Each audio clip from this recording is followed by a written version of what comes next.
ये कहकर शिकारी गिद्ध जंगल की तरफ आता है और जैसे ही वो जंगल में आता है तो उसकी नजर रियो के घोंसले पर पड़ती है, जहाँ रियो का छोटा बच्चा बैठा हुआ था। ये देखकर वो शिकारी नीचे उतरता है और रियो के छोटे बच्चे को लेकर चला जाता है।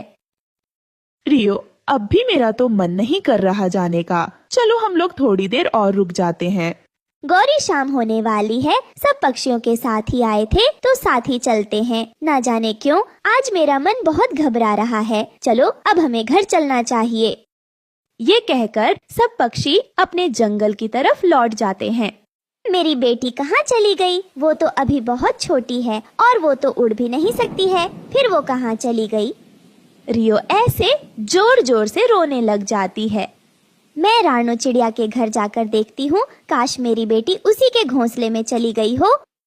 रियो ये तो जानती थी कि उसकी बेटियां भी उड़ नहीं सकती थीं, तो कोई जालिम शिकारी उसे उठाकर ले गया होगा, लेकिन फिर भी वो अपने दिल को तसल्ली देने के लिए रानो के घर चली जाती है। क्या हुआ, तुम ऐसे क्यों रो रही हो? सब कुछ ठीक तो है ना? रानो, मेरी बेटी नहीं है घोंसले में। क्या मेरी बेटी तुम्हारी तरफ तो नहीं आ गई? नहीं रियो बहन, यहाँ तो कोई नहीं आया। मेरी बेटी तो सुबह से अकेली ही बैठी है।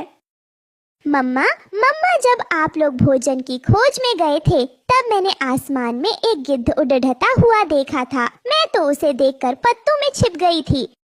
फिर तो वो जालिम गिद्ध ही उठाकर ले गया होगा मेरी बेटी को। रियो बहन, हमारे जंगल में तो कोई चील नहीं रहता। हम सुबह तुम्हारी बेटी की खोज करेंगे, क्योंकि अभी तो रात हो गई है। तुम आज की रात मेरे घोंसले में ही सो जाओ। फिर रात भी गहरी हो जाती है।